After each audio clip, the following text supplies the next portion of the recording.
Brothers and sisters, so just continuing with our whole talk on discernment, we're coming to rule 10 now, and it's basically how should I act or prepare when I'm in consolation.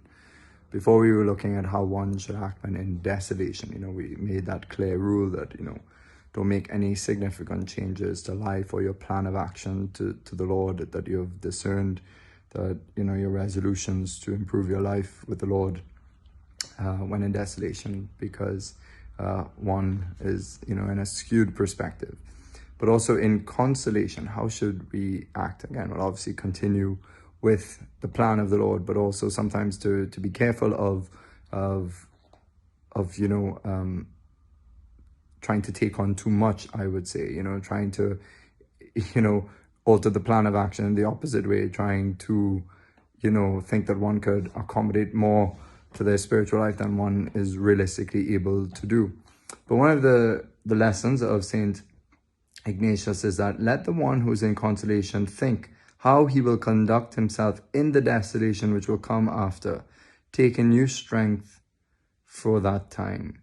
So to take hold of consolation and realize that, well, there is an ebb and flow of life, that desolation will come back around at some point again in the future, and not to have this false perspective of the future as in rosy colored glasses looking towards the future as if everything's going to be perfect and I've got over all suffering and nothing, it's not going to come back around. And people tend to do that as a kind of a way of creating a false hope.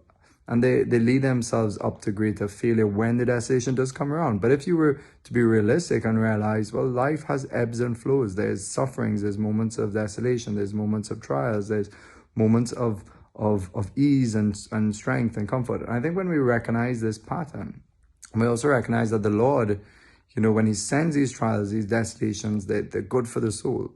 They're chisels upon the soul, blows upon the soul, if you could say, but they're blows of divine love, which you don't feel like God's love at the time, but it is the way the Lord is perfecting us, because desolation, purifies the heart and the mind to yearn for God, if we will allow it to do that, for us to grow into deeper union with Christ, as he mysteriously acts in our intellect, to purifying it by his light, and also in our will, purifying it deeper with a deeper participation in his love.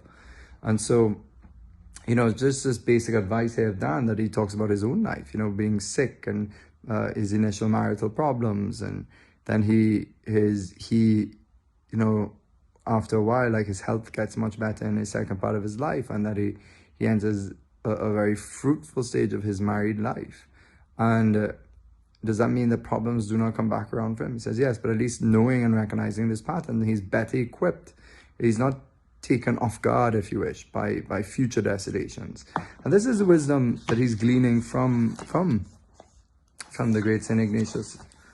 And it's not only just Saint Ignatius, it's just common sense, part of the whole Christian tradition of the church.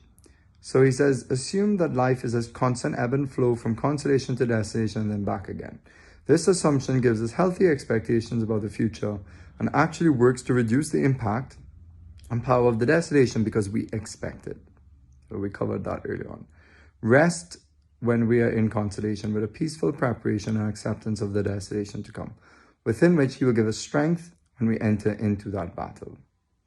So, brothers and sisters, this is it, and this word, the promise God made to the Laodiceans, those whom I love, I reprove and chasten. And so we should remember that in fact, it's the wisdom of the gospel, which is not what our human nature wants to hear, our fallen human nature, that nobody prays for the cross. The saints do. They pray for suffering because they know that it's going to bring them closer to God and purifies them and unites them ever more deeply with the love of God. But, when the cross visits us, when Jesus is passing by with his cross and he asks us to be like Simon of Cyrene, to carry the cross, Simon of Cyrene would never have known what a blessing that piece of wood would be for the whole world. And so we don't know what we're carrying with the Lord, and how that can end up being a source of tremendous blessing and light for the world, and in so many ways. And this is what we know to be true. Now, we could judge this to be true based on the gospel, based on Christ's words, based on his revelation of the spiritual dynamics of the spiritual world. So basic point today is enjoy your consolation, enjoy your time with being with God, but use it as a time of preparation, to be aware that, well, destination will come back around, and don't be afraid when that happens, because consolation will come back around as well. And that way we have more of a stable, peaceful approach to the spiritual life with no surprises in that sense.